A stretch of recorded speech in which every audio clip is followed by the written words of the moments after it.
More than 70% of engine failures trace back to mistakes made under the hood. You might think that cleaning helps, but one wrong move can destroy a $1,200 alternator in seconds.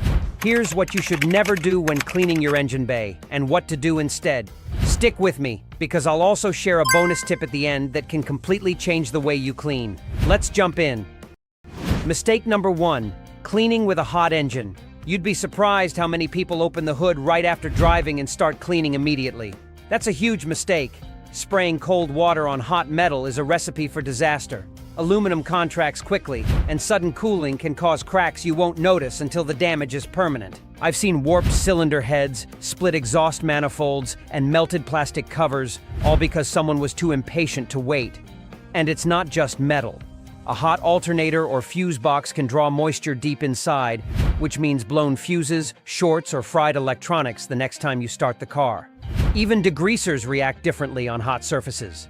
Instead of loosening grime, they bake onto the metal, leaving behind stains that are nearly impossible to remove.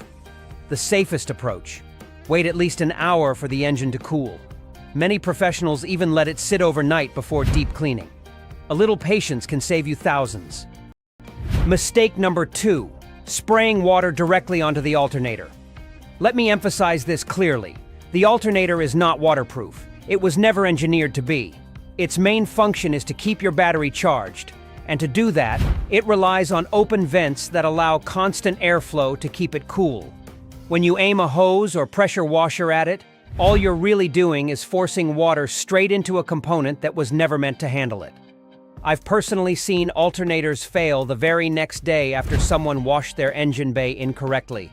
Bearings start to rust, brushes corrode, and windings short out.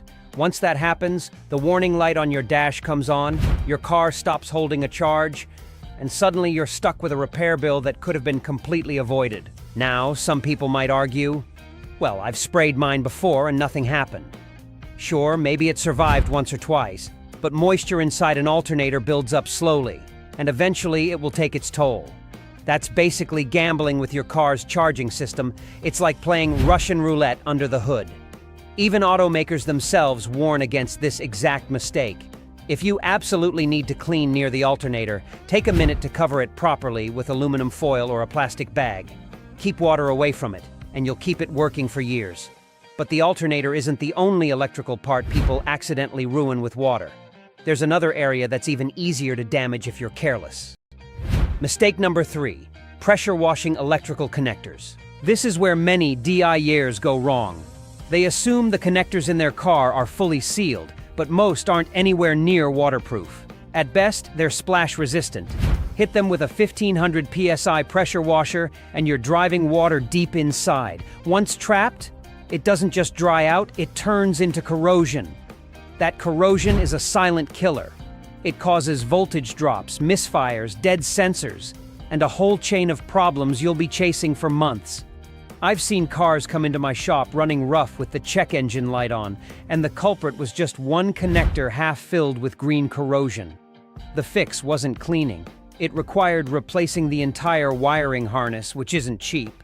Think of connectors as the car's nervous system. They link everything: the ECU, injectors, ignition coils, and sensors. Drown them, and the car loses its ability to communicate and function properly. Automakers like Ford and GM even issue bulletins warning against spraying them directly. If you want them to last, avoid high-pressure water. A light mist from a distance is fine, but forcing water inside guarantees future failure. Mistake number 4, soaking ignition coils or spark plug tubes. This mistake has stranded countless drivers. Coils may look durable, but once water seeps down into the spark plug tubes, it creates an unwanted path for electricity. The result: misfires, rough idle, loss of power, or even a no start. Many times I've pulled coils that looked fine until I removed them, only to find the bottoms soaked and corroded. On modern coil-on-plug setups, the problem is even worse. There's no distributor to mask the issue. Just one wet coil can make the engine feel like it's running on half its cylinders. Some DIYers even pour water directly into the tubes thinking it will flush dirt. That's a costly mistake. Moisture rarely evaporates on its own, and I've had to replace full sets of coils just from one bad cleaning session. If you want your car running smooth, keep water and degreasers away from coils and spark plug tubes. Mistake number 5. Ignoring hybrid inverters. Hybrid owners, listen closely. The inverter is the heart of your hybrid system, converting electricity between the battery and the motor. And just like the alternator, it absolutely hates water. Those high-voltage components are cooled and sealed, but they're not built to survive a pressure wash. I've seen hybrid owners spray away like it's any other car, then weeks later, the dash lights up like a Christmas tree.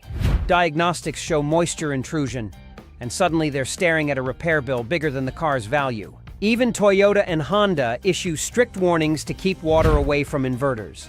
If you must clean near it, cover it, and only use a damp microfiber cloth. Mistake number 6. Spraying water on upward-facing connectors. Look closely under the hood and you'll notice some connectors point straight up, like little cups waiting to catch water. Spray directly and you've just filled them with a puddle. That water seeps into the pins, corrodes them, and before long you're dealing with warning lights, random system failures, and electrical gremlins no scanner can diagnose.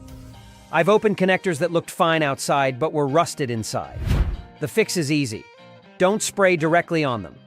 Cover them or wipe gently with a towel. Mistake number 7. Using brake cleaner on plastics. Brake cleaner is powerful. It strips oil and grease instantly.